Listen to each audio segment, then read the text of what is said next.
Near, rip a hole in the sun. Welcome to Cum Paude. Why would you cum soft when you can cum louder? Yeah. Welcome to Cum Laude. Cum Paude. Joined here by Dame Jitty Dench. Farmalicious, what is going on, buddy? Yeah, it's another Tuesday night. It's time for the Cum Paude. It's playoff season. It's here. Finally here. Excited for a really great show tonight. We finally made it, or, well, some of us made it. But the others of us really enjoyed the ride to get here. We've got a special guest who is going to be joining us here in a minute, but the Pubic Medusas, just as a little teaser here, Jeffrey Lordy. What's going on tonight, Jeffro? Finishing up a group run, Tuesday night run as we typically do in the winter. On the bike, getting loose, ready for the recap, ready to share some gems, and just happy to be part of the journey. Gosh, ready for the playoffs, right? I mean, just never not in mid-season form is Jeff Lordy. I mean, just on the bike on a Tuesday night, just making sure he's ready to own the Public Honors College of Fantasy playoffs. Well, Jeff, we're going to get to you just here in a minute. You enjoy your cycling, but Dame Judy Farmalicious, I think we're going to try to condense our fastest 7 minutes into a fastest 3 minutes this week. What do you think? You ready to have at it? I think we're going to do it. Somebody put that music on right about now. All right, so we got into it with the Foreskins versus Cumsale. Foreskins annihilated the Cumsale by 62 points. Nick's Picks gets a win for the board. Evan Ingram goes off out of nowhere, and Juju come into play there in Kansas City. Cumsale, they brought Smelly Pierre to the party. It's looking good, and Chuggy Okonkwo bringing in some points. Let's keep moving on. Alvin Kamara stinks. Big game decided the playoffs here over Dame Judi Dench by 19 points. Nick took the Judy Dentures, took a loss there in Nick's Picks. Pickett gets knocked out cold, loses a lot of points for the Judes. Jerry Jeudy did try for his team's namesake, and hey, J.K. Dobbins is back, but did not get into the lineup. Geno Smith keeps doing it. Austin Eckler keeps doing it. And Devontae Adams bringing it home. Really do like the J.K. Dobbins on the bench. Probably won't make that mistake in the playoffs. Let's keep moving. That's right. Rivers Meet Timbers is over stage 5, Klinged by 19 points. Nick's Picks calls it, gets another win. Miles Sanders, big old game. He just keeps winning. Rivers Meet Timbers locks in that number 2 spot. Mahomes continues to carry the team. Negative points from the defense never helps. Stage 5 had no movement in the playoff rankings, locks in the 5th place. Love that matchup and love the way these teams are going. Let's keep it moving. That's right. Ham Nation. This was a win and get in kind of scenario. Ham Nation over ABCD's Nuts by 27 points. Nick Picks calls it. Nick gets another win. Steady performance across the board by the Ham Fisters. Earns the playoff spot. Jumps all the way up to 6 for total points 4 on the season. Unlucky week for the CD's Nuts. Connor looked good, but everybody else fell kind of flat. Lost out of the playoffs. Falling down. Good draft picks. A healthy Twins matchup. What do you think? Yeah, the Healthy Twins. So this was just terrible performance by both teams, but Beth's Healthy Twins comes out on top by 14 points. Nick's Picks loses this one. Thought that the 007 was going to take that one. Tyreek had a great game, of course, with that fumble return for a touchdown, which was pretty cool. Dude is fast. Otherwise, just not a lot for either team right here. Justin Herbert looking good. Both teams out of the playoffs. There's a chance for Beth's Healthy Twins, but he needed to score a lot more than 65 points. Hey, go back and watch last week's podcast for Nick's Picks and his predictions, and he said he thought the Miami Dolphins would travel to LA and struggle, and the team did struggle for the Healthy Twins. Let's keep it moving.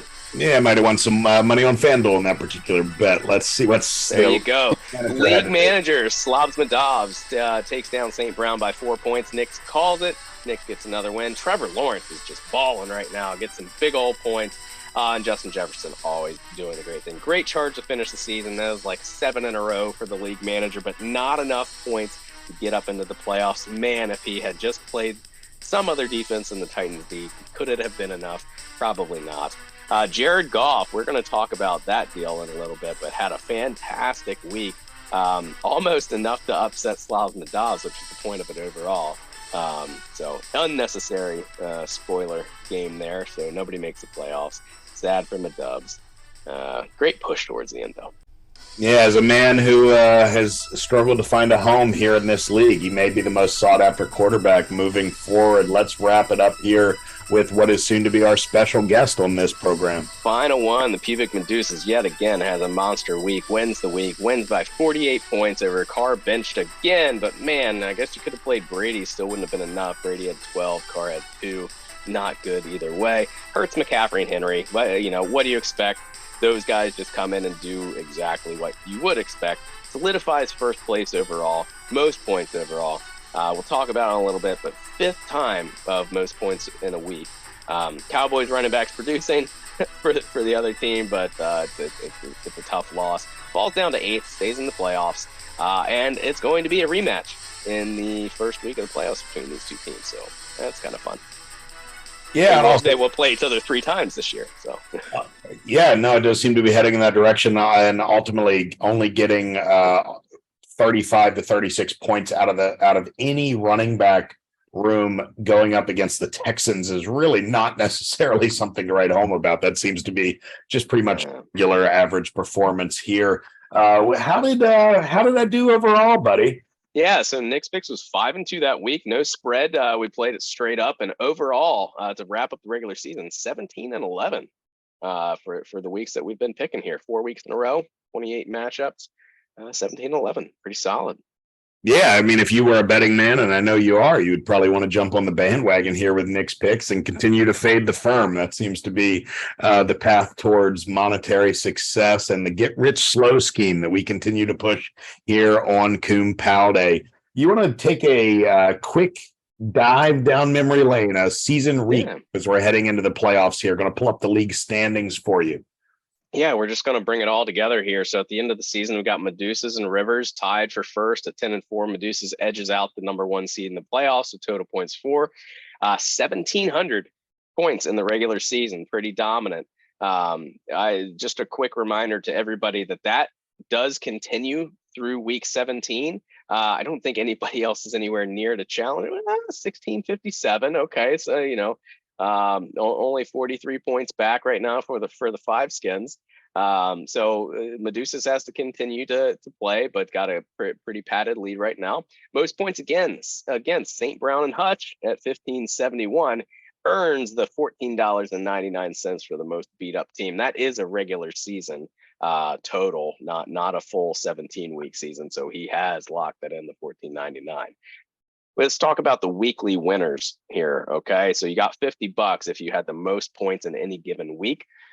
This does continue the next couple of weeks, so keep setting your lineup. There's always a chance to have that blow up, but over the course of the regular season, 14 weeks, Medusas had 5 key notables, 175 points twice this season. So some just monster weeks. Normally we'd see somebody win the week with like 130, 140. He put up 175 twice. Chimera Stinks twice, Foreskins twice, Ham Fists twice. St. Brown and Hutch, got in there once, won them a week, won $50. Now, hey, with that $14.99, that's $64.99. The ABCD's Nuts gets a week, and the league manager, Slubs and Dubs, of course, he's going to get a week and get a little bit of money back. He finds a way to do that. I do believe there's a recount on that particular week that is being levied by a couple of managers in this league, not those included on this call, obviously, but some other folks. The last thing we wanted to touch on today was it's the end of the regular season. This sets the draft order coming up for next year, is how you finish in the regular season. So we've got the inverse here. Obviously, there were some draft picks traded. I'm going to ramble through it real quick. So Cum Sale, the 101. I am naming them the Chameleons because their team name changes every single week. But owner Tahansky of Kevin's, Brian's Healthy Twins, has the 102. St. Brown at 103, ABCD's Nuts 104, Beth's Healthy Twins 105, Slavs at 106, Carr benched again 107. St. Brown and Hutch traded, got James Judy Dench's pick with the 108, Hamfist at 109, Stage 5 110. The Chameleon traded with Alvin Kamara Stinks and gets the 111, Foreskins 112, Rivers May Timbers 113, and the Cum Sale again traded and got the Pubic Medusa's first overall pick at 114. So a couple things to look at. Cum Sale has 2, the Chameleons have 2, St. Brown's have 2. Looks like it's going to be a pretty small event for the draft this year, and more food and boneless wings for me. What do you say we look ahead at the playoff picture, because ultimately that's all that matters? Are you going to win a ship? What do you think on this one, looking ahead before we get to some predictions moving forward, and then getting to what is our number 1 seed heading into the playoffs with a special guest appearance tonight, Fermi? Yeah, just a couple of quick things to look at. Obviously, Medusa's got that number 1 spot. They're going to have the third time to play Carr benched again, who's really been struggling. So you look at a quick move through for the Medusas. Home teams, if you all remember, I'm sure you will, get 3-point advantage. So that's if you are the lower seed, higher seed, better seed, you get 3 points throughout. The Adam Vinatieri rule. Kind of cool. It's unique to our league. It used to be 5 points, but 3 points sounds cooler, like a field goal, a little bit more like the NFL and how some of these playoff games get won. So you look at this, and I'm sure everybody will look at it differently, but easiest path forward, looking at the DC 5 Skins. Really strong team. They got to get through Ham Nation, and Ham Nation was the top 4 scorer this year, but DC has been bringing it hot. And if DC can get through round 1, probably not a big challenge in round 2. But I think what we're going to see is we're going to see a huge battle round 2 between Medusas and Chimera Stinks. So we'll get there. We'll see the Knicks picks predictions here coming up for a game by game shot. But a couple big things there. Look at 5 Skins path, and then let's get excited for a Medusas and Chimera head-to-head matchup in round 2.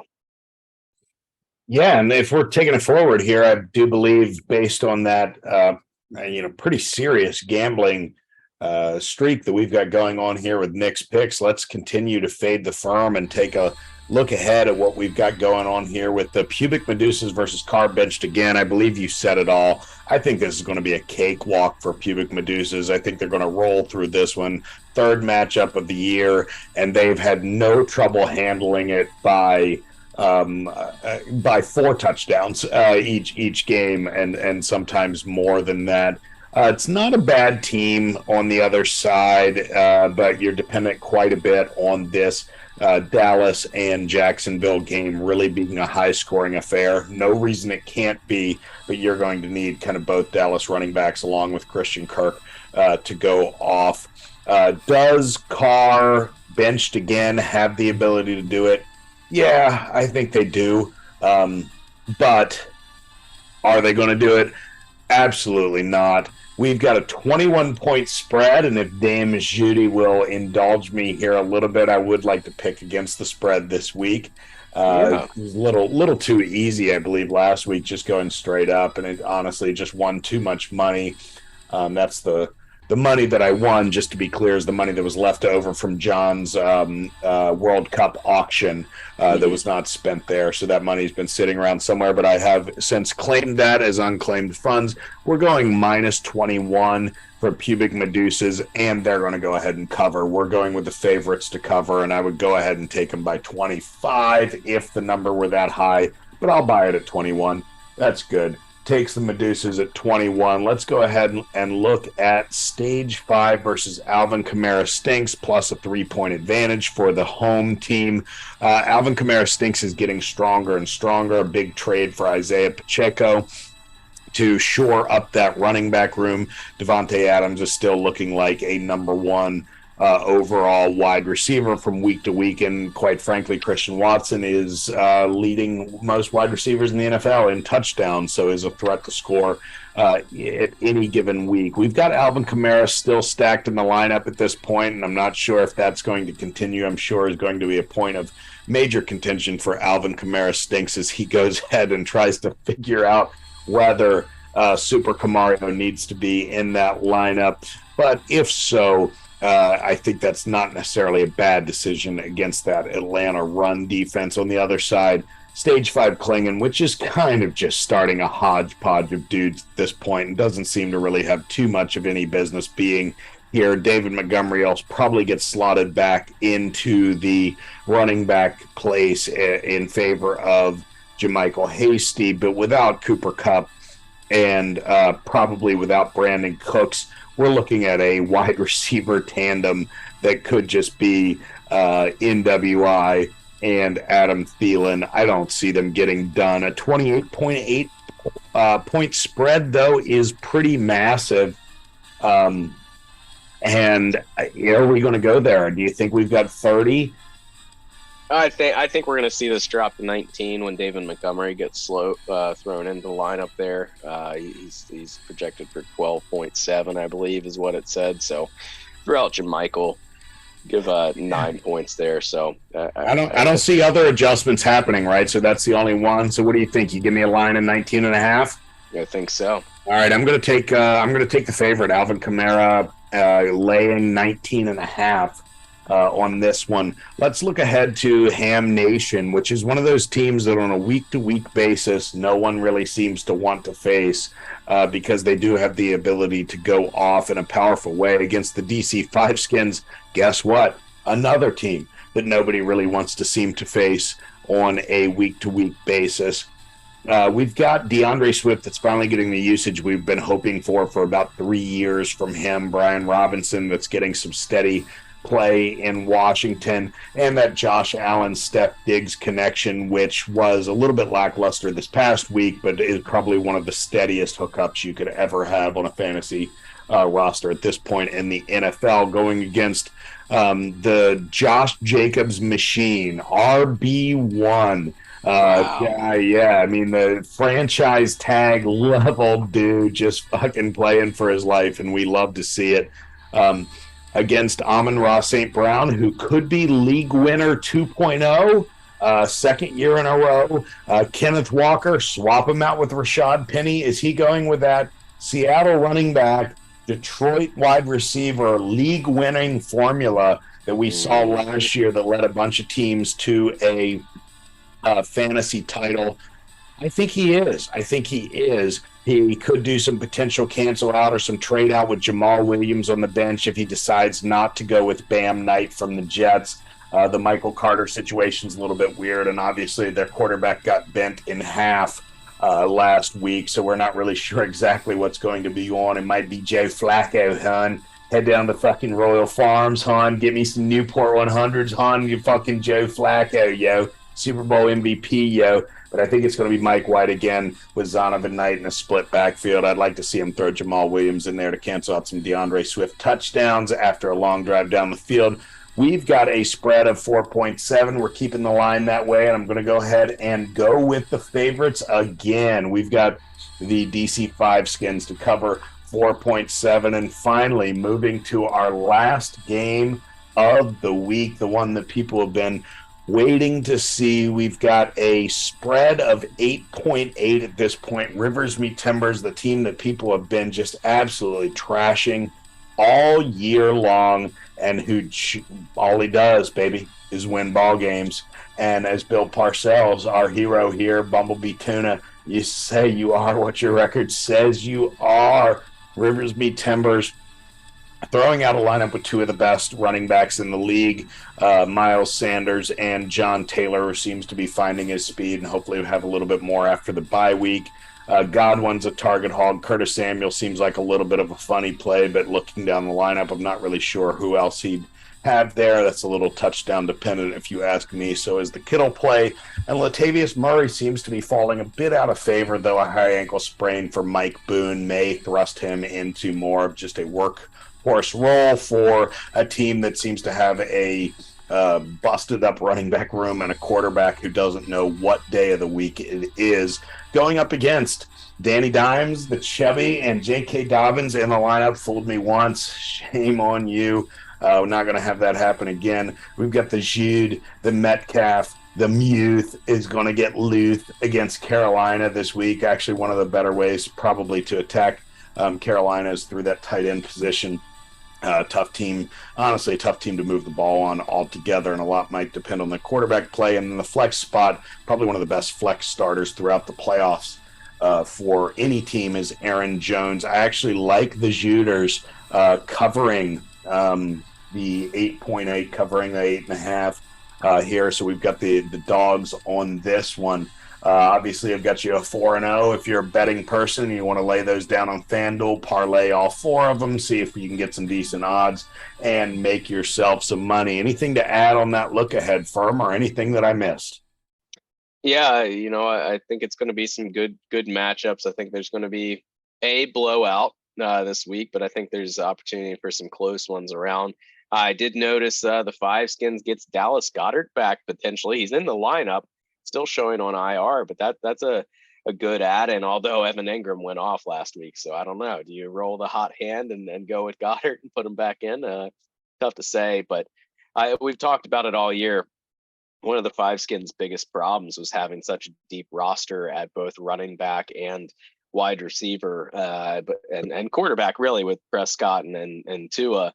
But it seems like Tua has been figured out down there in Miami. So going with Prescott this week, and some injuries have forced his hand one way or another. But there's a couple of flip-floppy plays there that just I wouldn't want to be sitting with Five Skins decisions. It'd be causing the bubble guts for sure come 1 o'clock on Sunday. No, he's got more balanced talent than probably any other team in the league. There's a struggle to make clear choices, and probably depending on how this goes, obviously he goes on to win a championship. He's probably staying put with his squad. If he makes an early exit, I imagine he's probably going to make some moves just to make his life easier moving forward in that realm. But I'm pretty excited about this. Should we look at the consolation ladder? Nah, Okay. Let's not. Nah, I don't think we should. I think we've got an opportunity here to talk to what has been probably one of the most dominant forces in our league so far, and see if we can get him on the line. Let me check in with the producers real quick and see if we've got. Do we have Jeff Lordy? Do we have the pubic Medusas on the line in real time here? I do. I think he's joining. He's jet setting a little bit. I don't know if he's in Abu Dhabi or Tel Aviv, or he did tell me he had to go to Thailand to meet with somebody that Deshaun Watson had set him up with over there. So not really sure where he's joining us from. Jeff Rowe, can you unmute yourself and hear us here, buddy? Hey guys, just coming in. I'm here. Absolutely, man. Look, good to see you. Looks like you're still getting that cardio in since we saw you early on. Where are you joining us from here? I mean, I do know that obviously money is no object for you, so you seem to kind of move from place to place, or wherever you hang your $1 million briefcase is kind of your home, as they say. So where are you joining us from? Yeah, when you're the weekly winner 5 times, that really kind of helps with the bills. I will say that. I am joining from the Merritt Athletic Club in downtown Baltimore, Maryland. They have great steam room. They have great towels. They have great showers, but they don't have a table shower, and I've just heard from Bobby Kraft and others that it's a great way to finish a workout. So it's just going to have to be me tonight in the steam room, and we'll see what happens with that. Yeah, I mean, if Furman, if you want to take over the show, I can be on my way, Jeff. I mean, just only if Furman wants to take over this interview quickly for us. But the Merritt Athletic Club downtown, I believe you and I have had some personal experiences in that time and space. No, we have, yeah. Before in our early days of hustling and pushing that powder, snow, of course. We started early mornings, maybe 3:30, 4 in the morning. Got into that pickup truck. It was just the warmth from each other, kind of keeping us going and just pushing those shovels. It was memorable that.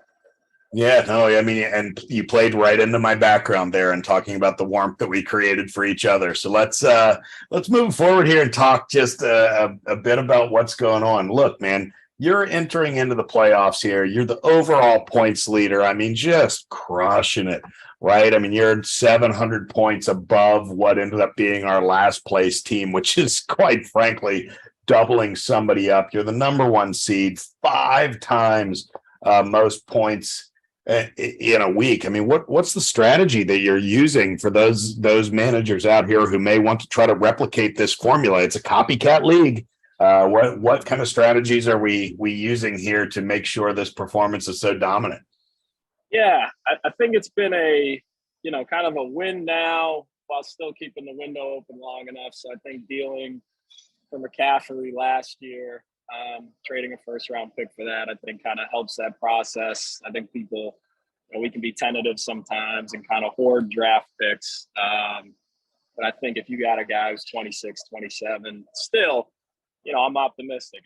I think of myself at 35 running marathons on a bike. I mean, why can't C-Mac, keep it going for another 6-7 years at least? What the heck? I guess football's a contact sport, but I think he can do it. So I think that's been helpful. A couple waiver moves, Zay Jones, having guys like that just to kind of create a little bit of depth. But just really riding my horses, man. There's been a couple guys that have really carried it and just trusting them along the way.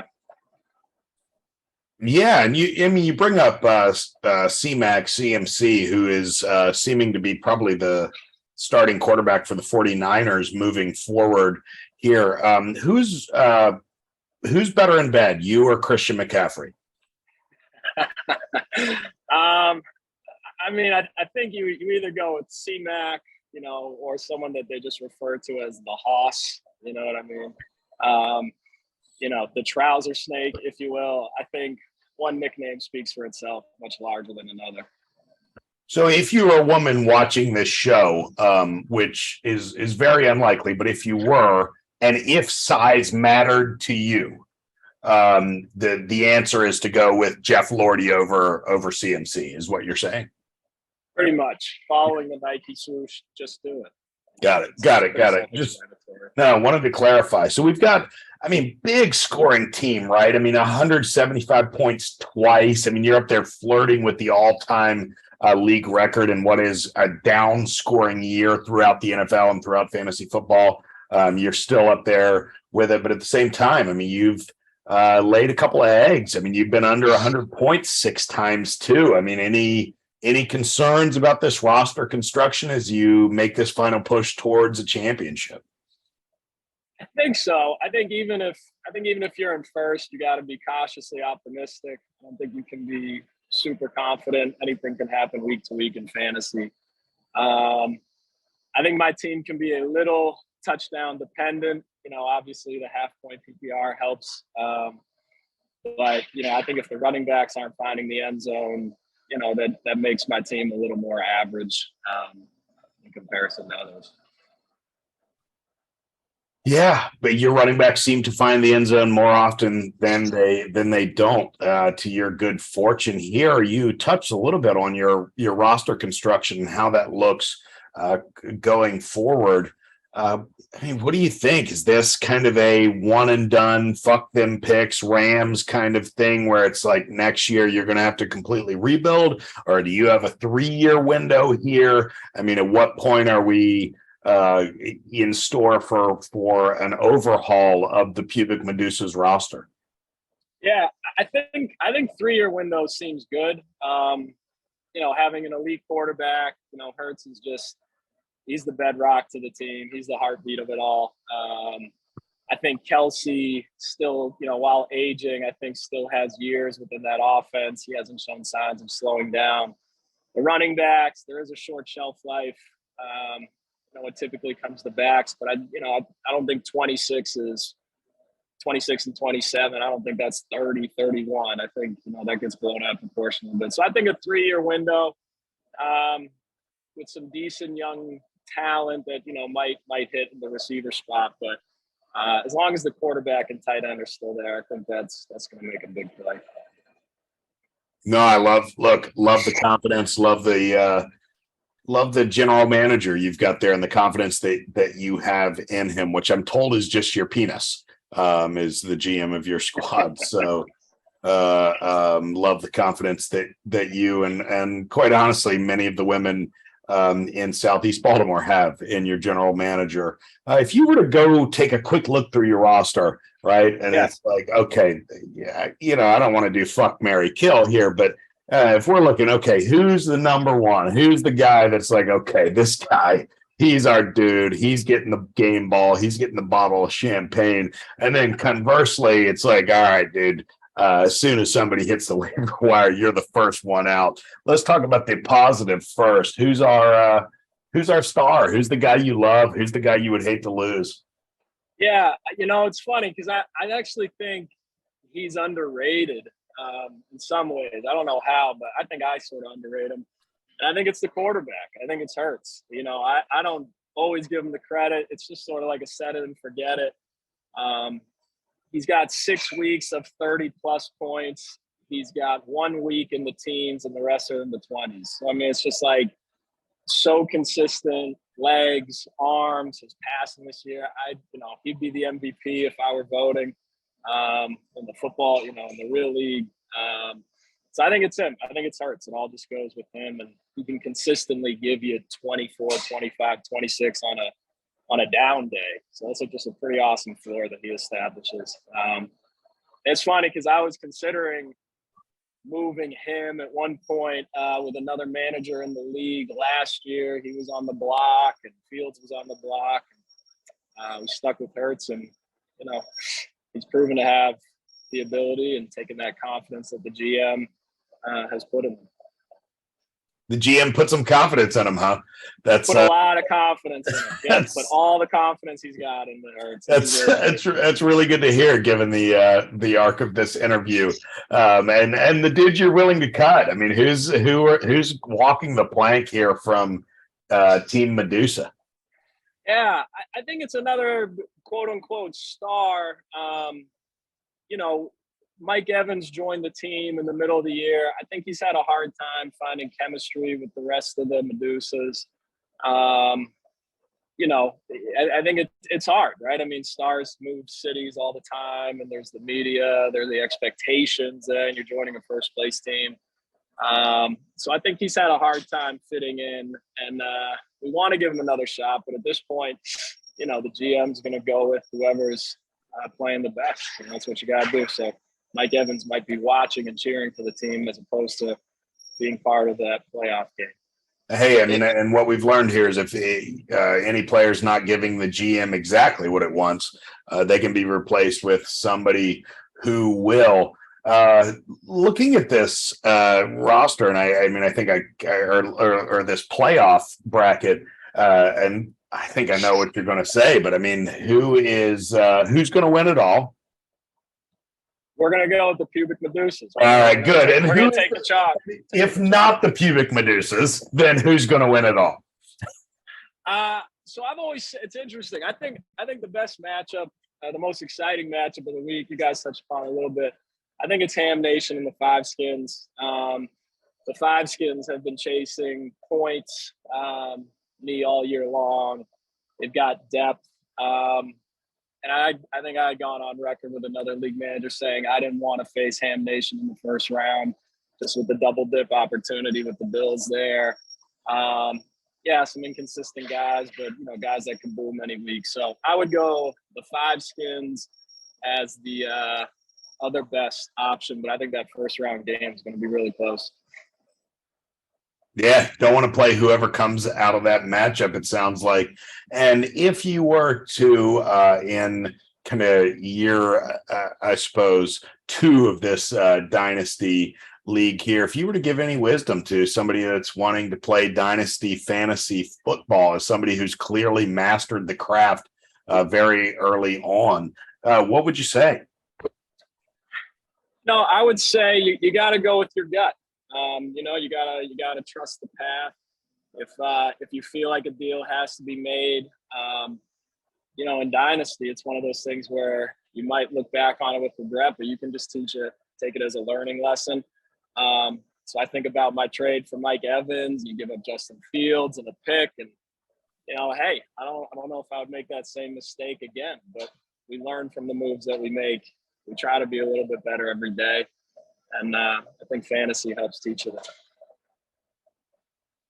And Any other kind of parting words? And this can be, I know you, I know you're a class act. You're one of the Rooney style owners or managers in this league. But any smack talk, any threats that you want to lay forward to the other managers out here? Sure. I think, last year, first year in the league, people were like, who's this guy? What's his deal? I think the idea of like trouser snake sort of became a joke.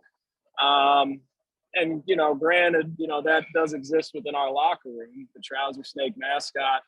We used it as bulletin board material. And I think what people took maybe as a joker, someone who was, just off his rocker, you know what I'm saying? That he's someone to be reckoned with now. So now the new guy is kind of the big dog in town and he's ready to eat. No, I love that. And we had just one mailbag question here from the league or at least one of the listeners to this pod that we want to ask before we let you go finish your workout. If there were one other league manager that you would pick to be your fluffer in this league, somebody that makes sure the trouser snake is standing at full attention. Is there anybody that you would pick or you think would do a particularly good job as the trouser snake's fluffer? I haven't met him yet. Just over text messages, and he could be my semifinal round opponent. But I think Alvin Kamara. What's his name at this point? Is it still sucks? He's the worst, stinks the most. The league manager for that. We've really connected a lot on some FanDuel things. We've really connected on me losing money in FanDuel. And so I just feel like we would have a good connection. If we have an emotional one, I'm sure we'd have a good physical one as well. Excellent. So, Matty Drip, if you're out there listening and you're just bored or don't have anything to do, clearly there's an opportunity here for our league to connect in the offseason, and that's what we're all about here. Jeffro, hey man, thanks for joining us during your workout. Really appreciate you being here. We've got a couple more segments we're gonna go on through here, and if you want to stay on as a listener, please feel free to do so. But thanks for coming on. Absolutely. Appreciate you guys having me. Love the stuff, and good luck to everybody in the playoffs this week. All right. There we go. Dame Judy, what do you think? Any kind of final odds and ends or threads that we need to make sure are tied off here? Yeah, I've got the producer talking in my ear saying we're a little over time, but you know what? We had a lot of good content tonight, and there's a few things that we do have to touch on this week as esteemed reporters with integrity. The number one thing we have to touch on is Goffgate. This week, big things went down on Sunday, got some managers riled up with some decision making that happened. So we're just going to kind of go through a recap there about what happened. So we had, Team St. Brown and Hutch had all of their quarterbacks on bye week 14. They didn't attempt to pick up a quarterback during the Wednesday waivers, even though there were some quarterbacks available at that time. Jared Goff got dropped on Wednesday, and this team bid $1 to try to get Goff on Friday, despite having $90 of fab available on their team in the last week of the season. Decided to bid $1. And then their moral compass developed 2 hours before game time on Sunday. So 4 or 5 days later, about anti-tanking rules. Despite a low impact game, trying to say, I'm not going to throw no quarterback out there to just give somebody a free win. And in doing that, said, hey, guys, I need a quarterback. Let's start shopping. Again, waited until Sunday, 2 hours before game time to do this, not Wednesday when you know that you don't have a quarterback. Offers George Pickens, somebody of which he spent the 1-8 pick in this year's rookie draft, and Devin Duvernay for Jared Goff. Straight up offered it. So, who's not going to take that? And that got announced. And man, did that riots ensued on that one. Mainly me, who had just finished an 8-mile race, and it was 3 blue moons deep, waiting for the Ravens game to start. But yeah, that was a little rough, So a lot of banter went back and forth on that, and finally we got it corralled, and a lot of good came out of it, which we'll touch on in the next final segment. But very, very interesting kind of decision making there to just give away a incredible future receiver there in George Pickens for Jared Goff, for a 1-week flyer. Really, when you have Justin Fields, you're probably not going to start Jared Goff ever again. But got sorted out, right? And I mean, wasn't it, to be fair, pushing the button on Jared Goff was a little bit clairvoyant, quite honestly. And I do feel like there's some pressure behind the scenes, probably not me saying this, but what I'm hearing from certain managers around the league, that the league manager is kind of turning some screws here in the background that it may have contributed to what some suspected was a little bit off-kilter trade. The moral of this story, however, though, is that the greater conscience of the social ecosystem that is the Public Honors College of Fantasy prevailed. And we ended up with what seemed to be a fairly fair deal, given the circumstances. And the league went on to pretty much leave us with exactly what we would have expected in a fantasy playoff, with maybe a little bit of shakeup between the 8 and 9 squad that has left some sour grapes for some, and also the sweetest wine for others. We've got a trade deadline that's quickly approaching, approximately about 18 hours or less from the time that we are recording this, and quite honestly, we'll probably have passed by the time you are viewing this out there, our loyal viewers. But that is noon on the 14th is the final trade deadline, if I am not mistaken. Quick reminder to all of our managers, the total points and weekly points payouts will continue through week 17. Obviously, for those of you competing for total points, you're in the playoffs, so I'm sure you'll keep the hammer down on those, but weekly points too, for those of you that are not in the playoffs. That money to cover your entry costs is still out there and available. The Sleeper app is up and running. All future draft picks are shown. The taxi squads are available. Get yourself familiar, because we're ditching ESPN, as any good fantasy league should at this point in time.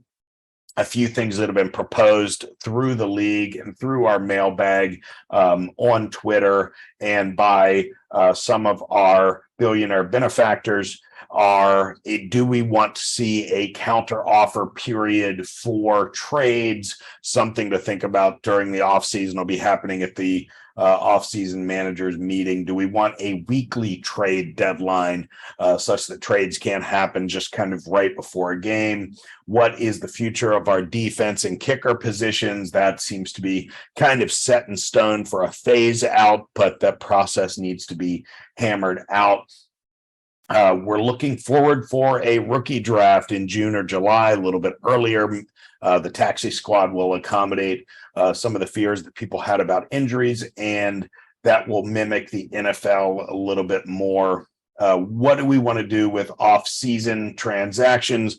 And is there an appetite for a manager's summit? Maybe somewhere on the lake, maybe somewhere on the reservoir, around the tip of the reservoir. We could maybe find a place where managers could get together and have a little bit of fun. Anything else you got to add? Got nothing. We covered a lot in this show tonight. It was a lengthier episode, but we are in the playoffs, so a lot of things to consider. And just bring it. There's 8 teams going for it. Everybody's got a shot. Some teams less than others, but you're in the playoffs for a reason. And let's look for them upsets. Let's do it. March Madness style. Cinderella story out of nowhere. Let's go, Judy. Love to hear it. Well, with that, good night, everybody. Say good night, Firm. Good night, Firm. Thank you for listening to the official podcast of the Public Honors College Fantasy Football League. Cum quickly, cum often. and cum loud.